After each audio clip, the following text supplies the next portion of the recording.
जो रख देते हैं, ये जरा गौर से देखिए।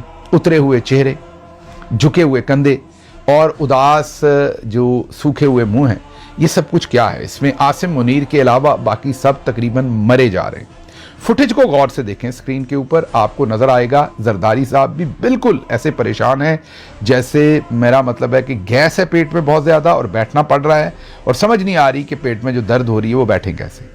बिलावल जरदारी साहब तो बिल्कुल उनका दिल बैठा हुआ है, चेहरा देखें बिल्कुल नुचड़ा हुआ है उनका पूरे का पूरा जो परसोना है बेचारों का। शहबाज शरीफ के भी तोते जो हैं वो खता हुए हैं। इसाक डार देखें, वो भी परेशान हैं।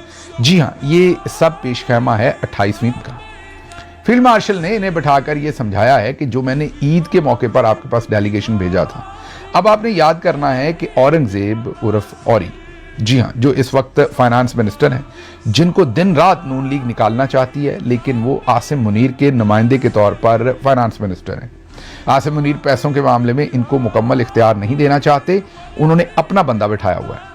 अब औरंगजेब साहब साथ परवेज मलिक और दूसरे लोगों को जिनके पास माल पानी वाली वजारतें थी उनको लेकर पहुंचे थे नवाब शाह में, जहां पर उन्होंने जरदारी साहब से ईद के मौके पर मुलाकात की थी और वहां पर यह पैगाम दिया था कि 28वीं तरमीम करना बहुत ज़रूरी है।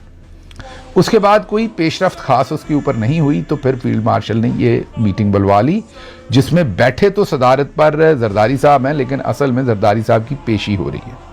इनको इस मीटिंग में बता दिया गया है कि जो मौजूदा सिस्टम है वो चल नहीं रहा, आपसे मुल्क नहीं चल रहा, तरमीम करनी पड़नी है और उस तरमीम को करके पैसों के हिसाब किताब भी तब्दील करने पड़ने हैं और फील्ड मार्शल का जो दफ्तर है उसको मजीद इख्तियारात जो हैं वो देने पड़ने हैं। अब बहरहाल इनको बता दिया गया है कि 28वीं तरमीम करनी है और उसकी तैयारी ज़रा जल्दी शुरू करें। इस चीज़ की ये मीटिंग थी, ऐसे खामखा गलत फहमी आपने नहीं ले लेनी कि ये ईरान से रिलेटेड थी या इनको कोई एतमाद में लिया गया। वहाँ पर तो आपको बताया कि डॉक्टर अली लारिजानी के लिए जो अफसोस का मैसेज उन्होंने जारी किया, उस पर अगलों ने इनको कहा कि अब आप परेड की सलामी भी सिंध पुलिस से लें। फॉर्म 47 के हैं, बहरहाल नाम के सदर पाकिस्तान तो है, तो ओहदे के शान निशान वो तकरीब नहीं थी। चले पहले आपको वो बता देते हैं कि वो क्या हुआ, फिर अगली खबर आपके सामने रखते हैं। जब डॉक्टर अली लारिजानी को शहीद किया गया तो जरदारी साहब एक तो खुद शिया मसलक क्लेम करते हैं कि वो उससे हैं और सारी ज़िंदगी उन्होंने अपना जो कॉन्स्टिट्यूंसी है, वोट बैंक उनका जो है, उनको यही बताया कि मैं शिया हूँ और जाहिर है उनके ऊपर बहुत ज़्यादा प्रेशर था डॉक्टर अली लारिजानी की जो शहादत थी उसके ऊपर कोई ना कोई बयान देने की।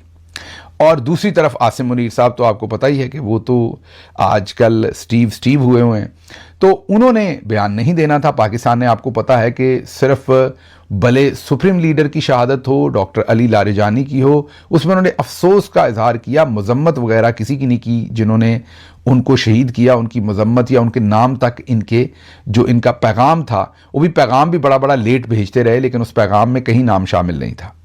अब जरदारी साहब ने मजबूरन डॉक्टर अली लारिजानी के लिए वो जो मैसेज था वो जारी कर दिया और उसके साथ ही उसमें भी मजम्मत किसी की नहीं की, सिर्फ अपना पुरसा पहुंचाया कि हमें अफसोस है कि उनको शहीद कर दिया गया। लेकिन इस पर जरदारी साहब के साथ नाराज़गी हो गई। जो फौजी जर्नल्स हैं उन्होंने कहा कि आपने हमसे मशवरा किए बगैर सदर हाउस से ये प्रेस रिलीज क्यों जारी की। सिर्फ उनकी शहादत के ऊपर उन्होंने अफसोस का इजहार किया था।